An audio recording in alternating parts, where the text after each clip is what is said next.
Materia sobre nuestros parásitos y comenzamos con la línea de los protozoos, hablando de las amebas.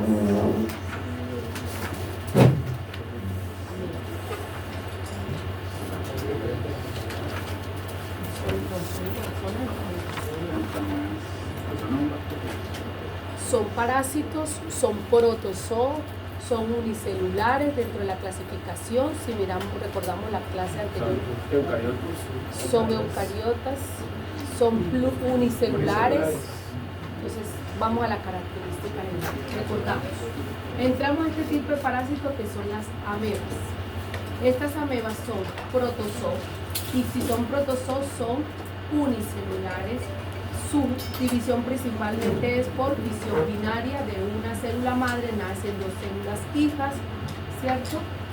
Y dentro de las características, muchas de ellas se comportan como comensales. Comensal. ¿Qué significa que sea comensal? Que se alimenta de huésped. Se alimenta de un huésped, pero no le causa un daño patológico. La mayoría de ellas, porque vamos a ver cuál es la patológica dentro que sí. La histolítica. Entonces, dentro de hoy vamos a mirar la clasificación, vamos a mirar su patogenia, vamos a mirar nuestro sistema inmune, cuáles son las células que participan en el reconocimiento de estos parásitos y hasta dónde va más allá estos parásitos, qué más puede causar además de un daño intestinal. Ayúdame tú allá. Comienzo con eso para ir caracterizando lo que quiero que hoy aprendan.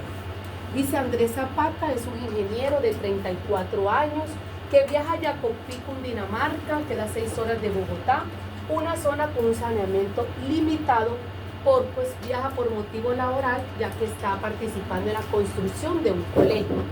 Consulta al médico por ese dolor intestinal, cierto, evacuaciones con sangre. Ya les pregunté el concepto porque ya habíamos hablado de él. El paciente refiere que tiene 5 días de evolución caracterizado por ese dolor abdominal, tipo cólico, intensidad en el hipogastrio, la fosa ilíaca derecha, de 48 horas. Y en las últimas, 48 horas, el dolor se ha intensificado más, 2 evacuaciones al día, sagrado rostro, más deshidratado que pa' hombre, de escaso volumen, ese tipo de diarrea, casi compuesta exclusivamente por moco y sangre. Aquí voy. Este concepto, ¿cómo le llamamos? Disentería. ¿Listo? Causada también por bacterias que vimos ahorita. ¿Cuáles son las bacterias? E. coli, enterohemorrágica, invasiva y la Shigella. La enterotoxina, que es la que causa la sí. Muy bien. Entonces, pero vemos que también le está pasando, puede ser bacteriana. Inmediatamente aconsejo al doctor que yo tengo evacuaciones constantes con sangre en boca, disentería, puede ser por bacteria, también por parásito. Vamos a mirar. Listo. Y ese tenemos rectal, que esas como ganas de sentir que va a hacer del cuerpo, pero no hace esa sensación. Tiene igual una temperatura de 38, dice que tiene un dolor a la palpación en el colon, ruidos intestinales aumentados, sin signos leves de deshidratación, pero asociado a ello lo más probable es que va para allá por tanta evacuación. Un cuadro hemático presenta una leucocitosis y una neutrofilia. Y les traje de una vez el resultado. En el examen de coprológico se observan trofosocitos con eritrocitos en su interior. Hasta ahora es porque estamos identificando el tipo de empamueva, pero hay algo característico que les mostré ahí. Un trofosocito, pero el trofosocito, tantas empamuevas que hay, pero ahí le estoy dando una exclusividad. Trofosocitos con eritrocitos en su interior. La única empamueva que tiene la capacidad dentro de su forma vegetativa de fagocitar glóbulos rojos se llama la empamueva histolítica. Sino que como nosotros no siempre identificamos esa fagocitosis en el glóbulo rojo, porque la muestra que ustedes nos dan a nosotros es la materia fecal, que llega al paciente, no siempre se va a colorear o se va a ver característica. Entonces, muchas veces lo podemos asociar a otra cosa. Entonces, pero apenas uno identifica que los trofozoitos tienen en su interior glóbulos rojos, no se le olviden, mis amores, que es esta mueva histórica. Ahora vamos ¿Cómo vamos a identificar muy bien su patrón de toxigenética o toxicidad que puede producir este tipo de parásito y causar un daño disentérico, o una colitis disentérica o una ameba aguda, una amebiasis aguda? Vamos a ver, es lo mismo lo que acabé de decir. Dentro de la clasificación de las amebas vemos que Delphinium Sarcomastigosphorae, Subphilium Sarcodina, superclase Rhizosphorae, orden Amiboidae, familia Entamoeba y de los géneros todas las que vamos a ver ahorita. Aquí solamente hay 3, pero hay como 6 o 8. Siguiente diapositiva. Muy bien, ahora sí, se dice que hay 9 especies que viven inclusive en el lumen del intestino humano, pero hay una que también está en la boca, que es la Dientamoeba fragilis. Miren que les señalé esta, Entamoeba histolítica, Entamoeba dispar y la Monosky. Esas 3 se dice que morfológicamente son iguales. Son difíciles de decir cuál es cuál. Entamoeba histolítica, la dispar y esta, Monosky. Estas morfológicamente podemos decir que son iguales. La única diferencia es que la Entamoeba histolítica sí fagocita en su forma vegetativa los glóbulos rojos y las otras no. Pero, y lo que quiere decir que dentro de ella la única patógena para el hombre es la histolítica. Estas 2 no son patógenas, pero morfológicamente son. Eso es. Esta es patógena, estas 2 no son patógenas. Tenemos otras como la Rhamani, la Coli, Poleski, Bushili, Nana y la Frag. Y esta otra que se descubrió también en Bangladesh, esta se descubrió en el 2012 y esta es muy parecido también a la Entamoeba también histolítica, dispar, o que esta es como las especies que más se parecen. Esta es al este de Asia, entonces la llamaron así, pero no es patógena tampoco. Todas estas demás se comportan como comensales. Y esta también, comensales, con todas estas de aquí hasta acá. Comensales. La histolítica sí es patógena. Profe, ¿y en ningún momento pueden ser patógenas? Sí. Cuando aumenta la cantidad. Cuando aumenta la cantidad. Ya es la cantidad que te hace que te da el cuadro diarreico. Por ejemplo, un niño con una endolimas nada, que estamos nombrando un niño de 2 años, 3 cruces endolimas nada, seguro que le va a dar un cuadro diarreico. Pero ya más allá de eso, un cuadro disentérico no. Muy bien. ¿Y la histolítica sí solo con la presencia? No, ya vamos para allá. Ya te voy a dar la respuesta de eso, porque ella también se puede convertir como asintomática. ¿Tú la podemos tener ahorita acá? Ya les doy a conocer todo eso. Dale, seguimos. El complejo Entamoeba, donde está la histolítica dispar, Moscos, y asociada a ella la Bangladesh, que son idénticas. Siguiente. Ahora, las amebas tienen 2 formas, la forma de trofozoito y la forma de quiste.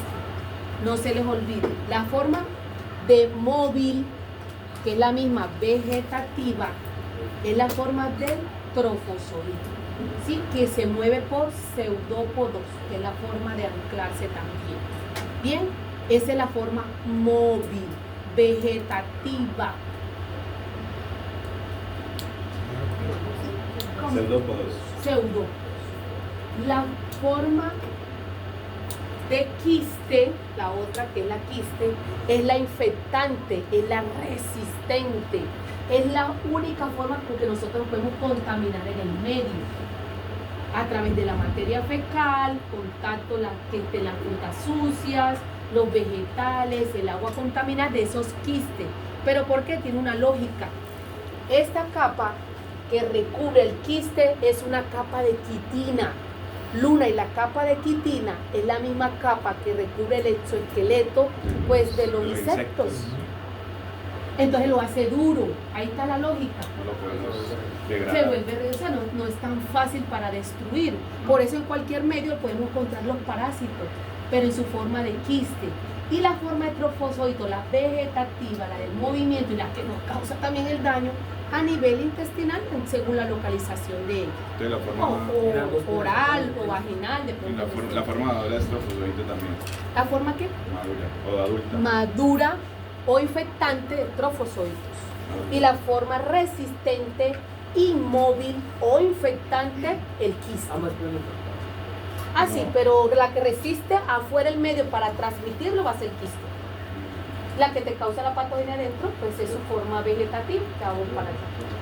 Los trofozoitos. ¿Les quedó claro eso? Sí, yo quiero que les quede súper claro. No quiero que nadie dude que es un trofozoito, que es un quiste, profesor, a esta hora de la vida. Van para quinto.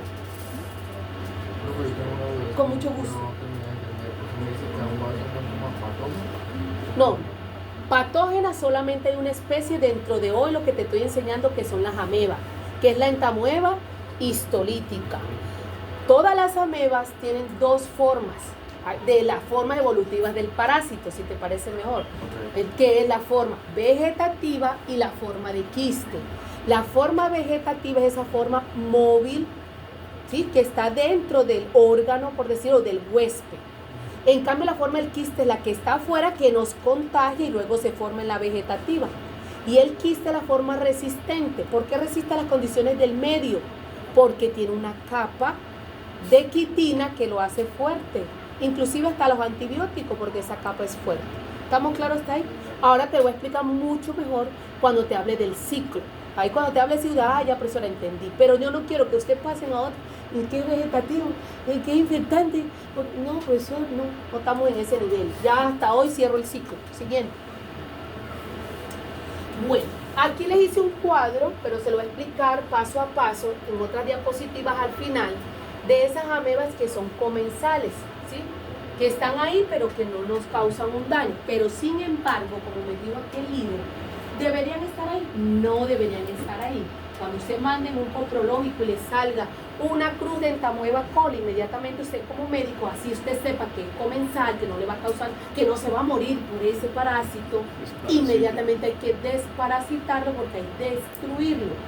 Número uno, porque te está indicando que alrededor de él hay ese parásito, que hay que descontaminar a la familia, que hay que ver si el saneamiento o algo está provocando ese foco infeccioso que no debería estar ahí, así sea comensal.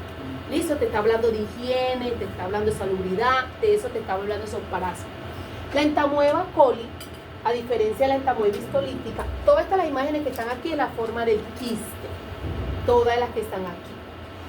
En la entamoeba coli, a diferencia de la entamoeba histolítica, la entamoeba histolítica tiene hasta 4 núcleos. La coli llega hasta 8 núcleos. Entonces, 8 núcleos, no es patógena, puede vivir en el intestino grueso y indica contaminación fecal. La endolimas nana, ahí está su nombre, que es lo más chiquirriquito que está, pero es fácil de identificar en una materia fecal. Por eso el día de la clase de parásitos, en grupitos, por ahí me traen 5 popós de sus familiares, de ustedes. No me tienen que decir, profesora, aquí le traje mi popó. No, a mí eso no. Porque no sé si sale un parásito, voy y te boleteo. Entonces, mentira. De sus abuelitos, pero es para que vean parásitos. A veces, como son comensales, pues no es patogenia, pues ahí está. Entonces, chévere para que puedan verlos. Entonces, el quiste de endolimas nana puede medir hasta 5 a 10, 4 núcleos, no es patógena, habita también en el colon. La Iodamoeba bushili ovalada, esa es súper fácil de identificar porque tiene esa vacuola de glucógeno. Cuando le colocamos glucol, pues se tiñe así tal cual como se ve hermosa, como se ve ahí. Pero eso es riqui chiquitico también. Un núcleo con cariosoma grande y no es patógena, Y la entamoeba harmani, pequeña, se parece a la histolítica, pero esta es más pequeña, pero morfológicamente son muy parecidas. Pero esta no es patógena, claro está. Ahora sí, aquí, dentro de visualización, miren la vacuola del glucógeno, de la Iodamoeba bushili, la endolimas nana. Dale. Otra que es la blastocitis homi. Si usted ve en el libro de parasitología humana, ya no habla de esto porque esto es muy nuevo. Este tipo de parásito inclusive no lo clasificaban como parásito. Pero ¿qué se daban cuenta uno? Pues esto no es ni uno ni otro. ¿Qué pasa aquí? Cuando clasificaron la identificación molecular de ellos, se dio cuenta que es un parásito porque puede, inclusive de vida libre, porque puede sobrevivir en el medio externo, pero también se puede alimentar de las bacterias de nuestro tracto gastrointestinal. Pero la Blastocystis hominis comensal también no es patógena, ¿listo? Y la mayoría de la población tiene Blastocystis hominis productos de aguas, principalmente me lo podemos adquirir. Y no es patógena. Entonces, pero no se dice quiste ni se dice trofozoito, sino uno dice presencia de Blastocystis hominis. ¿Qué pasó con los canzones?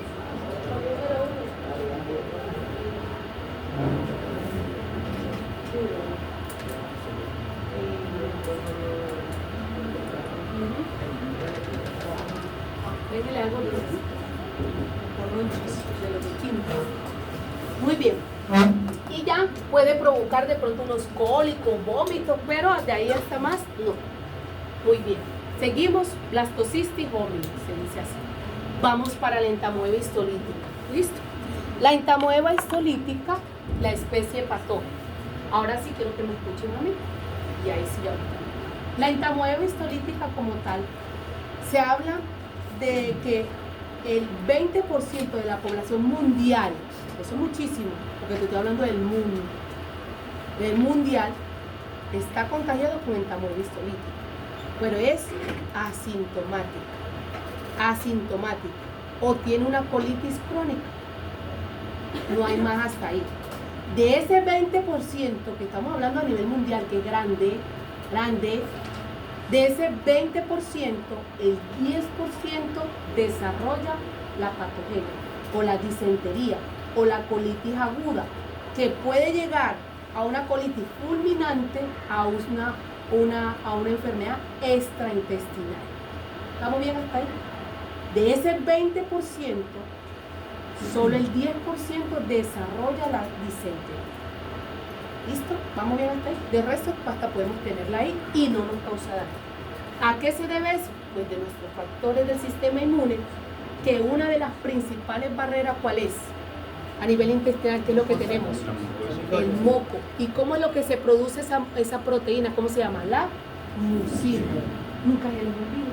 La mucina es la que siempre les va a separar las bacterias o los microorganismos del tejido epitelial, ¿sí? Para que no haya contacto y no nos causen daño. Y él las mantiene ahí en el medio mucoide, flotando, pasándola bueno, porque igual las necesitamos y le hablamos de las bacterias, como la de ahorita, que hablamos de la E. coli, que hablamos de la Klebsiella, que hacen parte de nuestra flora. Un parásito puede estar ahí agregado en esa capa de mucina, de ese moco, y acompañado que tenemos inmunoglobulinas protectoras, si recuerdan, la IgA, por ejemplo, que evita que se puedan allá, las IgG, ¿cierto? Pero, ¿qué pasa, profesora, cuando la entamoeba histolítica se convierte en patógeno y usted ve esos cuadros desentéricos de un paciente que puede ir hasta la muerte? Ahí usted se aleja. ¿Qué es lo que está pasando? Todo va evolucionando y ellos van adquiriendo patrones que lo van haciendo cada vez más fuerte para poder contrarrestar los ataques de nuestro sistema inmune. Pero ¿por qué, profesora, no las hacen una y las hacen otra y las hacen histolítica? Porque ella tiene en particular esas enzimas proteolíticas que las hacen exclusivas, por eso tiene la patógena, y las otras pues no la tienen. Y siguen ahí, en la mucina, que de pronto nos puede llegar por mucho una diarrea, un cólico. ¿Estamos claros? Bien, vamos. Les voy a explicar el paso a paso. Esto es dentro de la forma de los, esta es de la forma de los trofozoitos. Vemos cómo se mueven a través de pseudópodos, tiene un núcleo central y la capacidad de fagocitar glóbulos rojos. Tiene una vacuola de glucógeno, la forma de quiste, tiene su núcleo, ¿sí? Y tiene su resistencia es porque tiene pared de quitina, ya lo vimos. Bien. Vamos a la siguiente diapositiva. Aquí arriba es el trofozoito y abajo es el quiste. Dale, yo te voy a hablar de mí. El entamoeba histolítica parecía la disparo a la otra que vimos de Bangladesh, La diferencia es que estas no son patógenas. Vamos a ver por qué. Entonces se lo voy a explicar bien de mamey, no le preocupes. Entonces, ¿qué es lo que vemos? Se lo voy a explicar así. Desde la adquisición o desde el contagio, se consumió agua donde tenía quistes de entamoeba histolítica, un quiste tetranucleado, tiene 4 núcleos. Lo ingerimos, pasó al estómago. ¿Resiste el estómago? Sí, porque tiene la pared de quitina, pero por lo general resiste. ¿Y resiste hacia dónde pasa?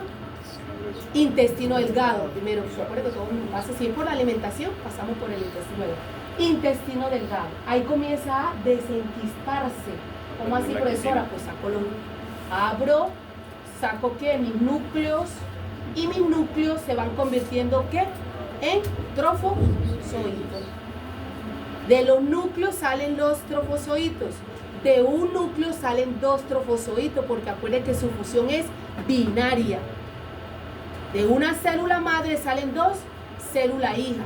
De 4 núcleos comienzan a salir 8 trofozoitos. No jodas. Por eso uno, mira hasta dónde llega. 8. Y ese 8 a nivel del intestino grueso, que es donde ella hace su mayor potencial, ahí en el colon, de ahí comienzan a enquistarse nuevamente para cuando uno defeca, sale la forma quística o resistente. Y también pueden salir trofozoitos. Vuelve y se enquista.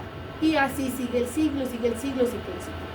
Pero ¿cómo hace ese trofozoito para causar la disentería? Vamos para allá, se lo voy a explicar en mamey. Siguiente diapositiva. Lo mismo, ese es el ciclo. Un quiste, estómago, intestinos, se convierten en trofozoitos, de trofozoitos vuelven y se enquistan. Bien. Aquí me van a escuchar de esto y me van a escuchar a mí también. Listo. Voy a hacerle la historia, ¿no? Voy a hacerle la historia bien bacana. Que me quede claro. ¿Cómo hacen, entonces, profe? ¿Cómo yo paso a ser del 20% y de ese 20% del 10% donde un paciente te llega a ti con ese cuadro disentérico? Porque pasa lo siguiente. ¿Cuál es la patogenia que tiene el paciente? El 10% del 20%. Ajá, porque el 20% de la población mundial tiene entamoeba histolítica, pero son asintomáticos. De ese 20%, el 10% puede desarrollar la disentería. ¿Cómo lo hace, profesora? Vamos a mirar qué es lo que pasa. Entonces, hablamos de que la bacteria puede estar ahí anclada, ahí en la mucina, porque ella se ancla con la lectina de galactosa o el nalgal, o también se llama la galactina. En algunos libros, todo este complejo le dicen galactina, donde se ancla en la parte externa de la mucosa y ahí está. Y se alimenta de las bacterias y puede ser asintomática. ¿Y en qué momento se convierte en patógena? Pues todo depende. ¿De qué depende? Estado nutricional del paciente, baja, necesita nutrirte y ya comienza a contrarrestar eso, ¿de dónde me voy a nutrir? Cambio de la dieta, no es mi alimento, que estoy acostumbrado, cambio y me vuelvo patógeno. Es decir, desnutrición, ya les dije, alimentación, defensas bajas, paciente inmunocomprometido, pues no hay inmunoglobulinas que me contrarresten, pues ejerzo mi potencial. ¿Listo? Estoy anclado porque estoy pegada a la mucosa con mi lectina de galactosa. ¿Listo? Ahí ya estoy. En la galactina. Listo, aquí estoy. La forma de adhesión al epitelio. Bien. ¿Cuándo comienzo a causar el daño? Cuando inmediatamente comienzo a romper ese moco. ¿Cuándo rompo el moco? Cuando tengo una proteasa de cisteína. Y esas proteasas son tijeras, ra. Y voy a degradar ¿qué? El moco viejo. Ese moco que me mantenía a mí, que yo podría nutrirme porque soy un parásito y me estoy nutriendo de las bacterias, con esas proteasas de cisteína, lo que estoy degradando el moco y me estoy ¿qué? Permitiendo pasar al epitelio, agarrar mi epitelio. Y al anclarme del epitelio es donde yo comienzo a hacer daño. Fagocito glóbulo rojo, daño epitelio, desequilibrio los componentes que hacen parte de nuestra estructura de nuestros enterocitos para poderme alimentar. No ve que a los nutrientes que están en la mucina no son suficientes. Necesito alimentarme de más y comienzo a causar daño. Ay, pero acuérdense que nosotros también tenemos cómo defendernos. y comienzo a liberar interleuquinas para que me llamen los neutrófilos. Y los neutrófilos, si ustedes se acuerdan, inmunología, liberan peróxido de hidrógeno, especies reactivas de oxígeno, pues para atacar el parásito. Normal, para atacar en este caso, pues ese microorganismo, el parásito.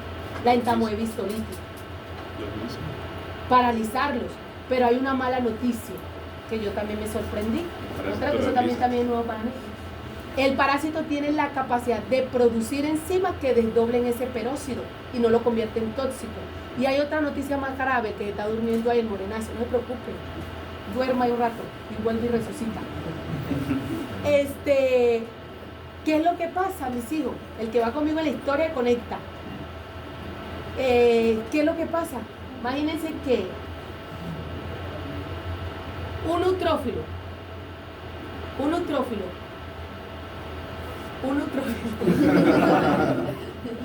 estaba mirando al chino y se fue la paloma. Se fue la paloma, o sea que se fue la idea. Un neutrófilo, pues un nitrófilo. Luis, conéctate otra vez, conéctate. ¿Sí? Todo por usted, mano. El trofozoito puede acabar, ojo, ahora sí, puede acabar, no es 30, no es 300, 3.000 neutrófilos. Un trofozoito puede acabar. Un trofozoito, vuelve porque yo te envolví, lo leí porque yo no lo creía. Su profesora, la máxima, tampoco lo creía. Un trofozoito tiene la capacidad de contrarrestar el efecto de no 30, yo volví y leí, seguro que hay otro cero, no 30, no 300, 3.000 neutrófilos. Ustedes no sirven para nada. No, claro que sirven, porque si no estuviera peor, fuera más rápido. Claro que sirven. Ese peróxido llega y mata al que mate, pero él tiene enzimas que también contrarresta el efecto del peróxido, para que no haya esa lisis, esa destrucción, porque hace ese efecto. ¿Uno contra cuánto? 3.000. Anoten lo que eso yo también estoy hinchoso, volví, leí, volví porque no lo creía. Sí, de vez de peróxido para evitar la lisis, lo inhibe para que no se Los produzca. trofoleitos también lisan neutrófilos. Bueno, ahora bien, pero acuérdense que como es un parásito que activa la vía TH1, ¿quiénes son los que también nos ayudan a contrarrestar la infección? Eso, gracias, eres el número 1. Los macrófagos que son activados por el interferón gamma para que liberen óxido. Gracias. También, pero melos. Esa vaina que está ahí, igual de todas nuestras células que vienen engalladas ahí, porque tiene que contrarrestar el efecto de ellos. Entonces comienza igual a liberar óxido nítrico para también. Pero hay una de malas que es lo que tiene la entamoebis tolítica. También dentro de su estructura tiene también esas proteínas que también degradan el óxido nítrico. Pero ¿quién más? Si pregunta examen, ¿quién es la que ayuda a contrarrestar la infección por entamoebis tolítica? Es la vía TH1, es la que más lo hace. ¿Listo? Pero la vía TH1. ¿Pero por qué no lo hace completamente? Por todo lo que tiene, los factores que tiene el parásito para contrarrestar el efecto de nuestro sistema inmune. Bien, ¿por dónde iba la historia? Que llegaban los macrófagos. Igual que ella contrarresta ese efecto de los macrófagos, que es el óxido nítrico. Muy bien. Entonces, ¿qué va a pasar con ese parásito? Penetra epitelio, comienza a liberar poros, entra calcio a las células y comienza a activar las caspasas. La caspasa 3, apoptosis, lo dice. Si activa la caspasa 3, el parásito tiene la capacidad de generar apoptosis, muerte silenciosa. Y aparte de, bueno, profesora, pero también, sí, nosotros también tenemos cómo contrarrestar un poquito esa activación de la caspasa 3, porque producimos lectina. ¿Ustedes se acuerdan de la lectina en bioquímica? O la lectina, en algún lado de su vida escuchó la lectina. Propiedades de la lectina. ¿Dónde es que se produce la lectina? No miren aquí esta.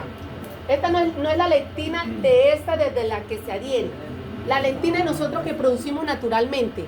Tejido Adiposo. ¿Se acuerdan cuando hablamos de las adipocitoquinas? Que estaba la lectina, que estaba la adiponectina, factor de necrosis tumoral, resistina, la lectina, que es la que regula el apetito. El apetito. Pero ¿dónde se produce? En el tejido adiposo.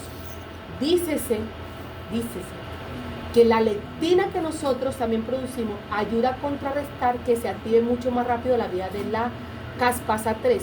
Por eso, uno de los factores que hace que ella sea tan patógena es la desnutrición. Si tú estás desnutrido, ¿cómo tienes la lectina? Baja. Entonces no hay cómo ayudarte para que no se active la caspasa 3 y haya la apoptosis. Te lo estoy diciendo de mamé, porque eso lleva un montón de palabras que ni yo lo entiendo. Pero es para que usted lo entienda como médico qué es lo que pasa. Por eso, ¿cómo tú asocias un paciente desnutrido que te llega a ti con una colitis fulminante causado por una entamoeba histolítica?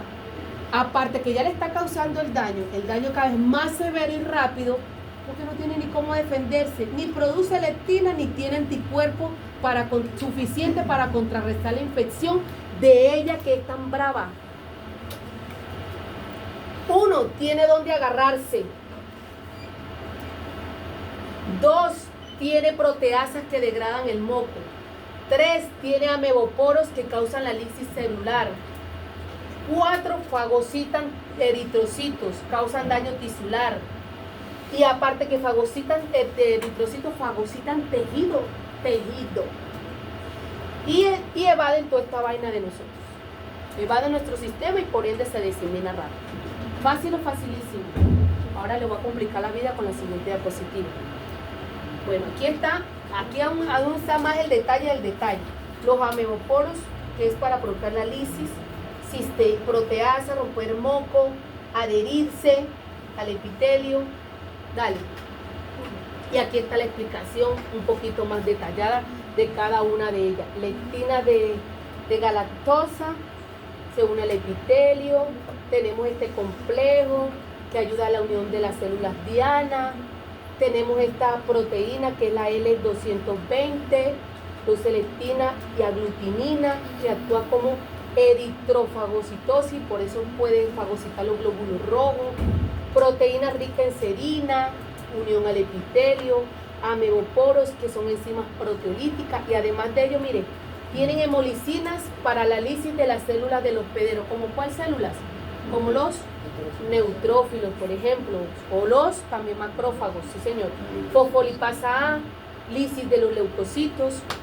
Ahí están como un poquito más detalles que es lo que produce, que no se lo haga. Las cisteínas de proteasas degradan las inmunoglobulinas, que son protectoras para nuestro epitelio, como las A y la G. Dale. Y entonces el ciclo que ya se los conté con mis propias palabras.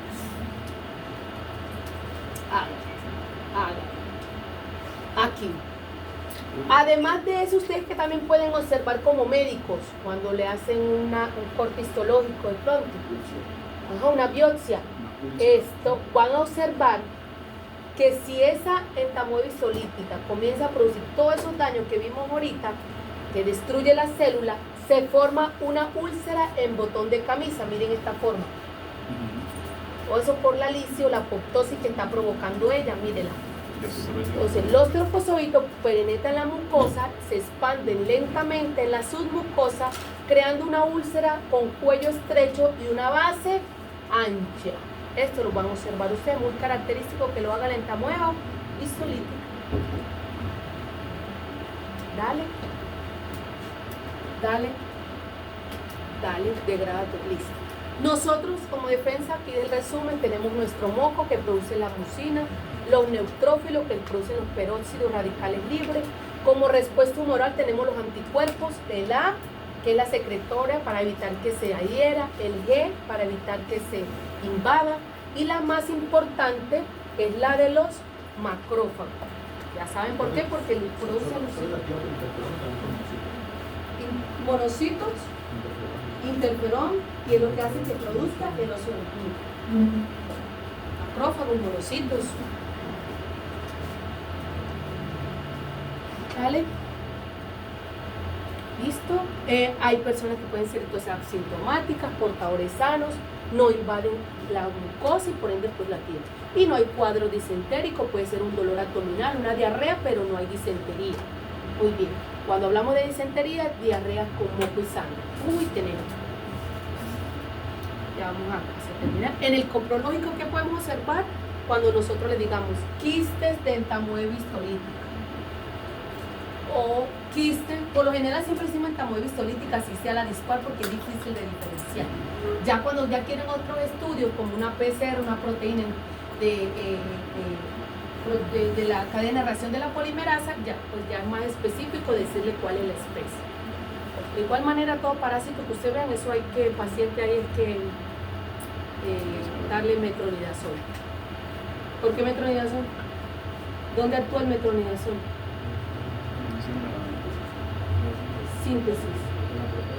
Síntesis de ADN. No, de las proteínas de la 50 y 30 ese no. El metronidazol está en la síntesis, inhibición en la síntesis de ADN. ADN o ARN. Muy bien, ese es el metronidazol, por eso es principal para combatir o matar los trofozoitos. Y para los quistes utilizan el luminol, que es para eliminarlos.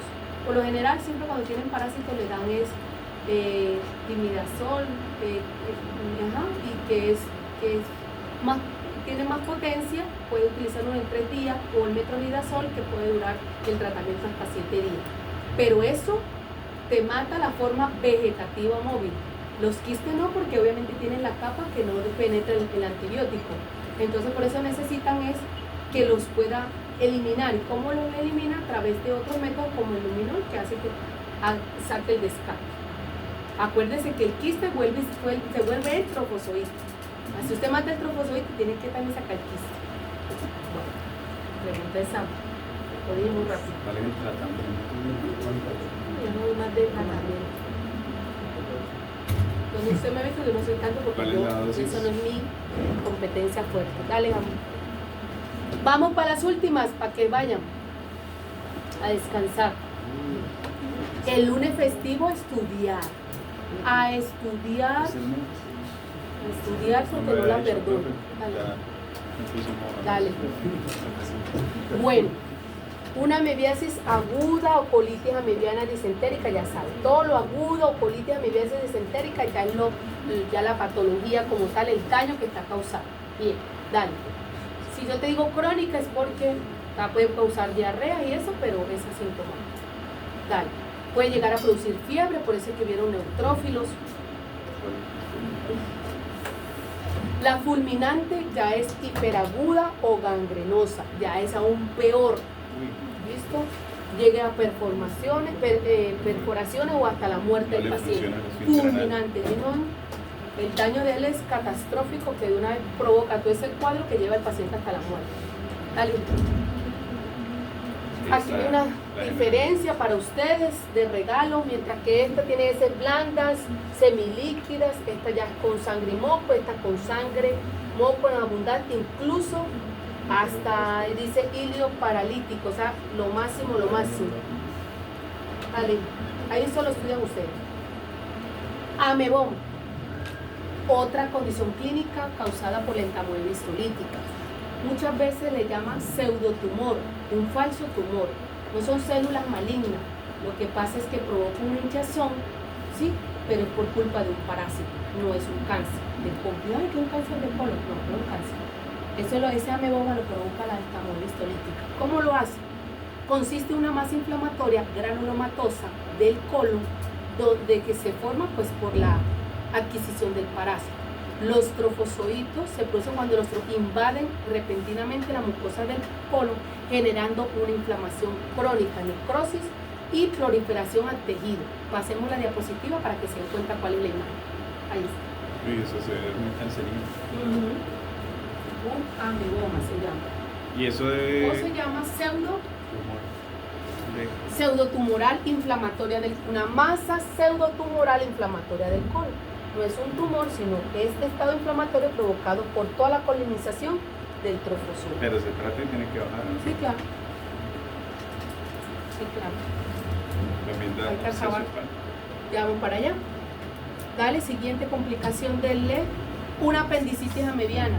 Estamos acostumbrados a la apendicitis por bacterias, principalmente, otras causas, pero un trofozoito por ameba histolítica te puede llegar a que hagas una apendicectomía. Y aparte de todo, tienes que darle tratamiento antiparasitario porque si no vuelve la vaina se empeora también. ¿Listo? Dice que los trofozoitos invaden la mucosa apendicular, liberan enzimas que destruyen el tejido, ya saben cuáles son las enzimas, producen necrosis, úlcera y lo que lleva a una inflamación de la pared del apéndice.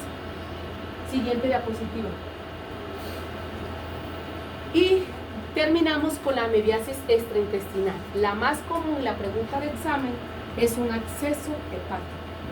Vemos cómo algo que inicia en el intestino no se controla y esos trofozoitos invaden sangre y se colonizan, van por la porta, vena porta, y se colonizan en el hígado. Y una de las principales causas de una amebiasis intestinal o una colitis amebiana aguda es llevar un absceso hepático si no se controla. Y el absceso hepático también puede dar lugar, por ejemplo, a cuando invade el líquido pleural, Una pleuritis. pleuritis, pero en este caso por trofozoitos. O afectando específicamente órgano como tal pulmón y de ahí para allá ni se diga. Vamos para allá. El trofozoito viaja al hígado y provocan absceso hepático. Dale. Aquí dice la ameba se multiplica, destruye raíces portales intrahepáticas con el infarto focal subsiguiente de los hepatocitos. Las enzimas proteolíticas destruyen el parénquima hepático, nuestra célula, nuestros hepatocitos, por todas las enzimas proteolíticas que tiene el parásito. ¿Okay? Aquí dice otra imagen, me encantó también cuando la saqué, dale. Bueno, la otra, pero ahí también, aquí está el absceso producido por la entamueba histolítica. Principalmente en el lóbulo derecho vemos más el daño porque recibe mayor flujo portal. Excelente. ¿Vale? Y aquí termino con esto, mostrándole que también puede causar una amebiasis cerebral, pulmonar, pleuropulmonar, cutánea, úlceras cutánea perianal alrededor del ano, úlceras puede producir también, ¿listo? Y cardíaca. Profe, esa imagen, ¿quién te la hizo? El Jeremy, ayer estaba pero empoderada. Antiera, que eso fue antier que lo estaba haciendo. Hice la de los antibióticos, hice esta. Buenísima. No le pasa los datos y Buenísima, yo tenía era rayas, y le coloqué que me colocara la amebiasis extraintestinal en detalle dónde afecta y miren, yo dije esa fue.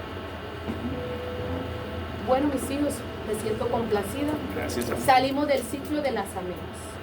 Vamos a hacer nuestro parcial porque creo que después entramos a las flagelados, a los protozóperos que son flagelados, ¿de acuerdo? Pero ahorita nos concentramos en salir para el parcial de este tema.